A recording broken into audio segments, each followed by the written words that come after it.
Magandang araw! Hello sa ating mga kababayan. Kamusta po kayo? And for this video, I share ko po about sa pag-invest sa gold. So, ano ba yung mga paraan na paano makapag-invest sa ginto or sa gold? Ayan, ito po yung pag-uusapan natin for this video. Pero bago yan, kung hindi ka pa nakapag-subscribe, ay please click mo na po yung subscribe button and bell notification button para updated ka sa mga next videos na i-upload ko. Thank you so much! So, ayun nga po, nabanggit ko na pag-usapan natin yung mga paraan sa pag-invest sa gold. And meron na po ako mga previous videos about gold at kung paano siya i-check kung real or fake ba yung hawak mong gold. Ayan. So, kailangan bago tayo mag-invest, alam natin kung ano ba yung value ng gold.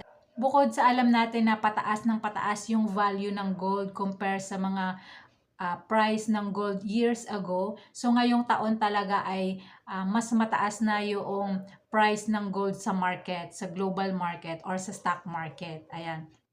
At eto nga, i-share ko sa inyo yung kaalaman ko about sa mga paraan or iba't ibang paraan ng pag-invest. So, yung una is yung halos lahat naman tayo alam natin yung pag-invest sa mga gold jewelries o sa mga alahas, ganyan.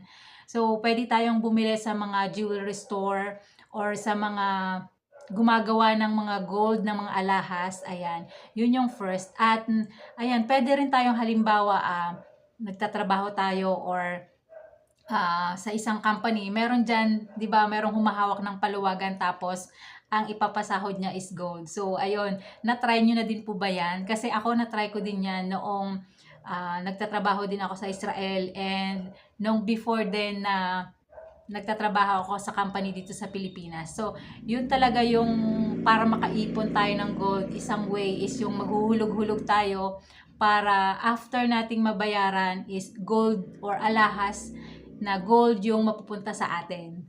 And next na way is pwede tayong bumili ng physical gold like gold bar, gold coin, ayan. Dapat lang ay alam natin kung saan tayo bibili ng gold para hindi tayo ma-scam, para hindi tayo mapeke. Kasi nga, malaki na yung value or malaki yung presyo ng gold, kaya dapat pag-ingatan natin na mag-research tayo before tayo bibili doon sa seller na bibilhan natin ng gold bars or ng gold coins. And then yung pangatlo is pwede tayong bumili ng gold via digital gold or digital asset. And meron na pa akong video about PDAX application na kung saan ay pwede tayong bumili ng gold via digital or meron na rin po sa GCash via PDAX application din yan. So, pwede kang bumili ng gold, digital asset or digital or pwede rin namang crypto. Sa GCash, pwede po kayong bumili ng gold via GCash crypto. So, yung name ng coin for gold is PAXG. I-flash ko na lang dyan sa screen para may idea kayo kung ano yung coin na bibilhin nyo if ever gusto nyong pasukin or mag-invest sa gold. And sa PDAX nga or sa G-Crypto, yung gold mismo, yung price mismo ng gold sa global market, ayan, pwede tayong mag-buy and sell sa loob ng GCash crypto application and sa PDAX mobile application. Ayan. And pang-apat is pwede rin tayong bumili ng gold via gold ETF.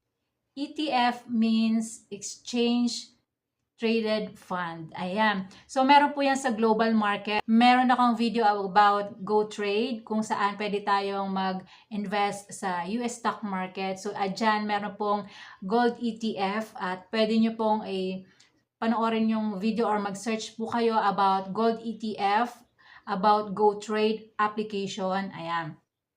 And panglima is pwede pong mag-invest tayo sa mga companies na ang products ay gold. For example, is yung Oceana Gold. Ayan. Meron po yan sa Philippine Stock Market kung saan ay pwede kang mag-open ng account sa MyTrade, sa GCash, or sa Call Financial. Ayan. Mag-open ka lang ng account para makapasok ka sa Philippine Stock Market. At pwede ka nang bumili ng share sa companies na may product na gold, which is Oceana Gold or yung APX Mining. Ayan. about mining naman sila ng gold. So, dito sa Oceano Gold ay nagbibigay sila ng dividends. So, bukod sa capital appreciation, pwede ka rin kumita ng dividends dito sa Oceano Gold kapag meron kang share ng kanilang company. Kayo po kabayan, ano yung mga paraan nyo sa pag-invest ng gold? So, para sa akin, ang pinaka-best na option para sa ating mga Pilipino ay yung alahas. Ayan. Kasi nasusuot mo na siya, na-enjoy mo yung pagsuot ng alahas, at the same time, investment na rin for your future. Ayan. Mag-start ka sa konti or sa lightweight grams hanggang makaipon ka na ng makaipon, or pwede rin mang maghulog-hulugan ka para makaipon ka ng alahas or ng gold jewelries. So, yung mga extra na pera natin, yun yung pwede nating paglaanan, kasi yung gold, kahit magtagal, maluma man siya, tumataas yung value. Kayo po kabayan, saan po kayo mostly bumibili ng alahas? Please comment sa comment section para may idea po yung ating ibang kababayan kung saan yung legit na pinagbibilhan nyo ng alahas, or saan kayo nagbebenta ng alahas. Ayan. Or paano nyo siya binibenta, or paano nyo siya pinagkakakitaan. Ayan. So, ayun lang po muna for this video. Sana ay nakatulong ang video nito. At kung hindi ka pa nakapag-subscribe, ay please, click mo na po yung subscribe button and bell notification button para update ka sa mga next videos na i-upload ko. Thank you so much!